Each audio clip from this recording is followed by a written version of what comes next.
Hey guys, welcome to the Runners Jam YouTube channel. It's great to have you with us.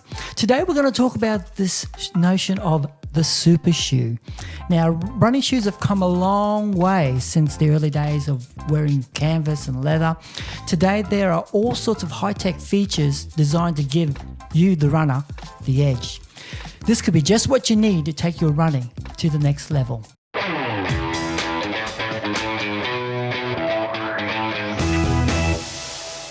Hey guys, welcome back. We're going to talk about the super shoe, and today I have with me Alan Uzarovic. Great to have you with us, Alan. Thanks, Condi. Thanks for having me. Now, Alan is, I would say, Alan is obviously part of the Runners Jam crew, and he's probably the most knowledgeable when it comes to this notion of the super shoe, because Alan has probably all of them. Pretty close to all of them now. All of them, haven't you? So we would call Alan our resident expert when it comes to the super shoe. What is the super shoe? Why did they call it the super shoe? Okay, the super shoe has probably four distinct features. Firstly is a lightweight, bouncy midsole. So incredibly soft, incredibly bouncy, returns a lot of energy. The next feature is probably that everyone knows is a carbon plate. And that gives the shoe stiffness. You can see an example here of this Saucony. You can see the plate running through the centre of the shoe, and that gives it stiffness and a bit of a shape. They've got this rocker sole that gives a rocker motion that propels you forward. And probably the fourth other criteria is that they're lightweight as possible. And the other thing is they're a lot more expensive than our normal shoe, aren't they? They are. They certainly are. Alan, why are they super?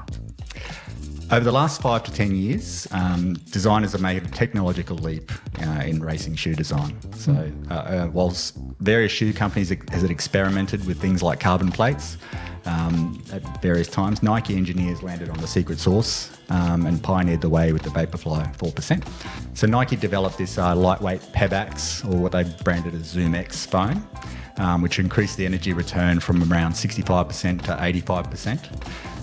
They added a curved carbon plate, which gave the shoe this stiffness and propulsive feel by a rocker sole shape. So the Vaporfly 4% really started this super shoe phenomenon and gave Nike a massive advantage for several years as other shoe brands tried to catch up. However, in recent times, other shoe brands have started to catch up and they've got their own little takes on it. We'll cover that a little bit later on. But Al, did they really make you go faster? I think that is the key question, isn't it? Did they make you go faster? Look, Nike's research indicated that the combination of features in their Vaporfly 4% provide an economy increase of, you guessed it, 4%. That means the energy returned by the Vaporfly shoes made running easier by about 4%. So that translated to going faster. It's important to note that 4% is an average across the research sample. So some people will get more advantage and some people will get less, but 4% is what they found the economy advantage is. And so if you think about what that means running is easier. Your heart rate doesn't get as high, you run and it feels easier. Back in 2019, the New York Times posted an article with a whole bunch of research data on people using Nike Vaporflies versus other shoes, and they validated that the Nike's findings were legit. Now that's when I sort of heard about the Nike Vaporflies and I was like, okay, I need to have part of this. And so, I went out and bought myself a pair of Vaporflies. So on a personal anecdotal level, I've got demonstrated experience of how quick these shoes make me. So I went out and did the Wishart Park Run 2 weeks in a row. 1 week I went and did it in Brooks Glycerines, and then the next week I did it in the Nike Vaporfly 4%. Gave it my all in both efforts, and I was a minute faster from 1 week to another. So that goes to show, 12 seconds per kilometre difference. And then in 2019, did like my Sunshine Coast half marathon PB. Previously couldn't get under 150 and I did 145. So that sort of shows that 3-4%, translated to speed efficiency as well. That's a huge, time improvement there of 5 minutes with those shoes. Yeah. Okay, Al, so when we look at these shoes, what are some of the downsides to these super shoes? So generally the midsole foam on these shoes isn't very durable. They sort of responsiveness wears out after maybe 300k. So you really want to use them, conserve them. They're really for racing. You don't, typically wear them for training. You save them. I used to joke that, it's like a kilometre, $1 per kilometre. And beyond, I guess, the durability side of things, there's probably the stability side of things. Sure. They don't come with any stability features. So if you're someone who needs stability shoes, that might be a concern for you. I personally have needed to wear orthotics, and so I wear orthotics in my training shoes, and I used to put orthotics in my super shoes, but I sort of realised that I can get away without orthotics in the super shoes for race days and keep them as light and as intended, and then just use my orthotics in training shoes. Training shoes. But I guess that's personal for everyone. If you really need those stability features, that might be something for you to consider with these. Sure. But you can use your orthotics. Yeah, depending on the shoe, and some of them are more amenable than others. Some of them have like soles that are like glued in. That makes it pretty hard to remove the sole and put an orthotic in, and then others are wider than others, which naturally fit an orthotic better. Right. So it can be modified. It can be modified, yeah. But probably I'd recommend trying it without it. And you're only saving it for race day, so you're 5, you're 10, you're 21, and maybe if you're doing your marathon, you might want to wear orthotics. Sure. So is it fair, Al, to wear these shoes when they provide such an advantage? That's a really good question. There's been a lot of debate about these shoes in the running community. There's no doubt it's changed running. You've seen over the last 5-10 years records breaking everywhere, across every distance, 5, 10, half marathon times that weren't achievable previously are. You've seen Eliud Kipchoge famously in the Ineos Sub 2 challenge, did that with the Nike Alpha Flies. And if you watch carefully, you can see basically every elite athlete now is wearing a super shoe. You can't compete without it. And those people who a few years ago weren't sponsored by Nike were at a massive disadvantage. Now that other running companies are caught up, it's evening out again. There's valid concerns that you can't really compare times from today to previous eras. I mean, we've lost that now. World Athletics probably didn't step in and do anything to regulate these shoes initially. So we lost that moment where we could control it. Since then, they have released some sort of standards around the super shoes. So you need to have maximum 40 mil stack, one single carbon plate. So some have dual carbon plates. Well, previously they were putting dual carbon plates and all that sort of stuff. So they were trying various things, but I guess the World Athletics have stepped in and developed a standard that happened to align with what Nike had already produced. They already produced thing anyway. So it's set a boundary now, and everyone's working within that boundary. Yep. And probably the one other thing that's a bit contentious about these shoes is that some people respond to them better than others. Right. I guess that's in all walks of life, but it's certainly at the elite level, some athletes will respond better. And is that fair? It's hard to say. But what we do know is that these super shoes do give runners the edge. Absolutely. There's no doubt that they provide an edge, and you can see that in results everywhere. Yeah, exactly. So what are the super shoe choices that we have at the moment, Al? You obviously mentioned the Nikes. Yep. Are other shoe brands coming in now with their own versions of a super shoe? So let's go through the various brands. We'll start with the original and probably the best still. So the first shoe is the Nike Vaporfly. So probably the original and the best. These have iterated from the original 4% that I spoke of earlier to the next percent, and now there's the next percent 2 out there. The pair I have here are the next percent. They are unquestionably the fastest shoes I've owned, and all my PBs are done in these shoes. You can see the fundamentals from the design, so the thick, bouncy midsole, carbon plate, and that rocker sole that propels you forward. The only criticism I have of these shoes, they're slightly narrow. It's narrow where in the just around the midfoot for me, and it'll depend on each person. For me, they're a little bit tight, but when I wear them, they feel like magic. I feel like a better runner. I feel faster. running is easier. Things just happen more naturally. I also like a shoe with a decent heel drop, and I think most of these are similar. So they have a drop of about 8 millimeters from the heel to toe to take pressure off your Achilles. Sure. So that's what I like about these. The next one is the Nike Alpha Fly. So these are the ones, I guess, that were made famous by Kipchoge during Ineos. Okay, yeah. These are like, I guess, some really spacey, high-tech kind of looking shoes. So you can see from these, they have that, really super thick midsole. These guys have a little air pod as well, which is a different innovation and give you a little bit of pop when you're on your forefoot. They have the carbon plate, and these ones have a visible carbon plate, which is a bit kind of sexy looking. And the upper, really lightweight. These ones have got a bit of a Flyknit one. But, I haven't worn these. These are my wife Carmen's. Pretty polarizing, these ones, I got to say. Some people really love these shoes, and then other people just, I think the combination of the AirPod and the stack height makes it a little bit unstable. So depends on your running action, will determine whether you like these shoes. And what's Carmen's opinion of them? She wouldn't trust them for half marathon or marathon. Doesn't feel stable enough, and Right. she makes her feel like she needs to lift her feet or something, she said. So. Okay. Next one is New Balance. This one I'm going to cover a couple of different options. Not necessarily super shoe. These are super shoe light, the first ones. So these are the New Balance Fuel Cell TC. TC meaning training and competition. So this again has a beautiful midsole, super soft, and with a carbon plate. Same rocker motion, but they're probably a little bit heavier and a little bit more durable, so you can wear these for training.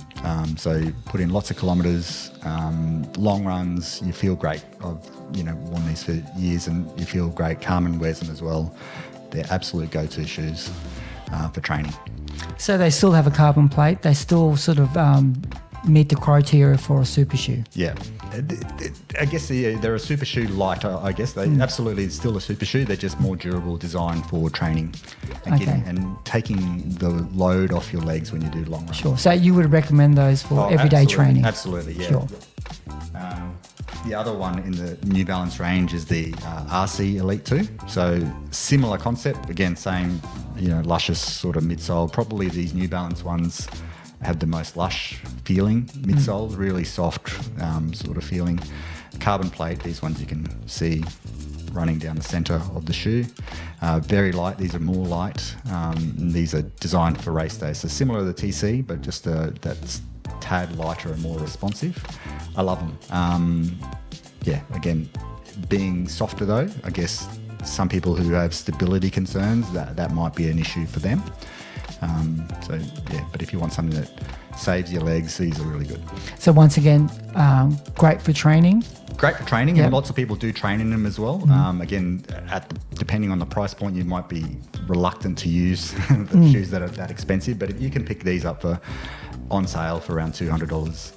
That's Australian dollars. That's Australian dollars, yeah. Yep. So, Would you also use them for race? yeah, absolutely. Yeah. And I would say they are pretty close to the Nike Vaporflies. If I had to trust my life with a shoe to get a PB, it would be the Vaporfly. But the New Balance RC Elites are right up in that top tier. Sure. Pretty close. Yep. So New Balance are probably discontinuing these RC and TC Elites, and they're coming out with the new Supercomp range. You'll see them out there. The Supercomp trainers are ridiculous. They've got a 50 millimeter midsole stack. Is that legal? It's not legal, Yeah. so it's not race legal. You're allowed to wear them though. The feedback on the internet's mixed. Some people really love them. They love how they save your legs. I guess with that size midsole, Sure. they're quite heavy. So, Excellent. yeah. Yeah. All right, the next one is what ASICS have come out with. Okay. So they've got a slightly different take to the others. They've got two premium super shoe models that compete against each other. So they've got the Metaspeed Sky and the Metaspeed Edge. They've just recently released a new upgraded model of each called the Metaspeed Sky Plus and Metaspeed Edge Plus. So here I've got a pair of Metaspeed Edge. Really recently upgraded these shoes to the Metaspeed Sky Plus and Metaspeed Edge Plus. You can identify these shoes by their distinctive green and gold colour. You'll see them around about. That's the new Metaspeed Edge Plus version. I guess the difference between the Metaspeed Sky and Metaspeed Edge, the Sky was developed for runners who are more striding runners, and the Metaspeed Edge is developed for runners who use cadence to generate their speed. Sure. So I personally got the Metaspeed Edge. They've got other differences. So the Sky Plus puts the carbon plate in a different spot and higher in the shoe, so you've got more sole under the carbon plate, so it feels spongier and more propulsive like that. So someone who strides and uses their forefoot, it would work well for. The Edge Plus is the carbon plate is lower, so you've got more foam above. It feels firmer, more stable, and works for someone with a high cadence. So these have been great. I really love them. They feel more stable than any of the other shoes. So if you're someone who's wants the stability kind of feature in the shoes, they're pretty wide as well. I think they're a really good option. I think they're quite fast. So more of a training shoe or more of a race shoe? These are a race day shoe. Yeah. Yeah, these are right up there. I would say they are as close to the Vaporflies as any shoe. Sure. Yeah. The next one is Saucony's range. Saucony? Saucony, and Saucony. So firstly, they're similar to New Balance, who did the TC Elite and RC Elite. Saucony have done an Endorphin Speed and Endorphin Pro. So the Endorphin Speed, which is this first pair, is really their training shoe. So probably not a super shoe by the normal criteria because it has a nylon plate. Still has a plate. Okay, yep. It's got very soft foam, but it's a little bit firmer than the others. I find it a really comfortable shoe, and I love using it for training efforts. I probably wouldn't say it has that magic as far as the super shoe feel, where you feel like, oh, running's so easy. Sure. It's a little bit more firm than that. It gives you speed, but it's not quite up there with the super shoe magic. So you would suggest those shoes for your normal training, everyday training? I would recommend these. Long runs. Absolutely, and, sure. and I think these are like hugely popular. Like there's people using Endorphin Speeds everywhere globally. People love them, and there's a reason for that. They're really comfortable, really good shoes. Just I wouldn't classify them as classic super shoes because the plate in them is nylon, not carbon. It's probably that, but probably more the foam. The foam just doesn't have the same energy return that some of the Nikes and New Balance and Asics does. And recently, Saucony's introduced the Endorphin Pro 3, so it's a revamp of their Pro range. So it really is a revamp of their Pro range, and it's really good. These shoes have got great reviews on the internet. People are loving them. People are preferring them to Vaporflies for marathons and all sorts of stuff. So again, you can see these guys have a big midsole right up there. I think they're 39mm midsole, 8mm drop, really soft, good looking shoe, really lightweight upper. You can see this mesh upper looks really cool. And they got their carbon plate and that rocker with speed roll technology. So right up there with Vaporflies, and certainly something to consider. They're wider as well. So again, if you're looking for something, can't handle the narrowness of the Nike Vaporfly and want other options, these and the Asics are definitely good options because they're sort of wider and give you a bit more stability as well. Once again, Al, they're more of a race shoe. They're not a training shoe. Absolutely. You'd probably use these for race, but I think people will be using these for training. It just depends. If you've got the budget and you can blow $300 on a pair of training shoes, go for it. There's no reason you wouldn't. I guess it's more around just saving them for race day. Sure. So they're the latest incarnation then? Yeah. These are the latest incarnation. You can see, good looking shoe. They are. Yeah. So there are also other super shoe options from companies like Brooks, Hoka, and Adidas. I've heard good things about the Adidas Adios Pro. They're really well reviewed. The Brooks and Hokas go okay. I don't think they're in the same league as I understand it, but I haven't tried them, so I don't really know. But between the Nike, the New Balance, the Asics, and the Saucony's, I think you've got 4 really good options, and it just depends on your personal preference and your needs. So Al, you've given us a great overview of a myriad of shoes and myriad of shoe designs by different companies. What would you recommend? If you were to recommend one pair, I think it's pretty obvious based on everything I've said so far. But if I had to recommend one pair, I would say go the Nike Vaporfly. It's proven to be the best over time. Globally, everyone's thought it's still the premium racing shoe. If I had to trust, a shoe for a PB, it would be the Nike Vaporfly. So I would try that. Maybe try a pair, see if they fit you, like the narrowness. They're not like super narrow, but that is a factor. Yeah, exactly. You've given us this great overview, but if anyone wants to sort of do some more research into these shoes and find some more information, where would you direct them? I'd go to YouTube. There's a lot of really good content on YouTube. There's some really good channels out there that keep on top of this stuff and give you good overviews of not only super shoes but good training shoes. Just go on YouTube, search for Nike Vaporfly Versus, and you'll find the channels quite easily. There's a range of good ones. Beyond that, there's some good podcasts out there as well. So there's the Inside Running podcast. It's an Australian mob. They do a monthly a Shoe Geek special. So it's 3 elite runners. One of them is a shop owner and 2 of them are like podiatrists. So they give really good insights on not only on super shoes but training shoes. So I've got some good tips on those from those guys on things like New Balance 1080s and Nike Invincibles, just as general training shoes, which I've absolutely loved. Yeah. So make sure you go and check them out as well if you need to get some more information on these shoes. The other thing I'd suggest is if you have a reputable shoe shop, go have a chat with them. They'll give you good guidance and tell you about the latest in super shoes and what you might be looking for. And that's right. Like with anything, we would always suggest that you go and get your shoes fitted. Yeah, absolutely. Before you sort of buy anything in the super shoe range. It's good to have a shoe fitting and see what they like. You may try a different brand. And you might find that a different brand will suit your shoe foot better. But Al loves his Vaporflies, and it has done well for you, Al, too, when it comes to your own personal PBs. Well, Al, thanks for coming in. Thanks for having me, Condi. Appreciate that. Okay, so I think it's always great to have Al come in with his wealth of knowledge, and we'll look forward, Al, to your next super shoe review. Thanks, Condi.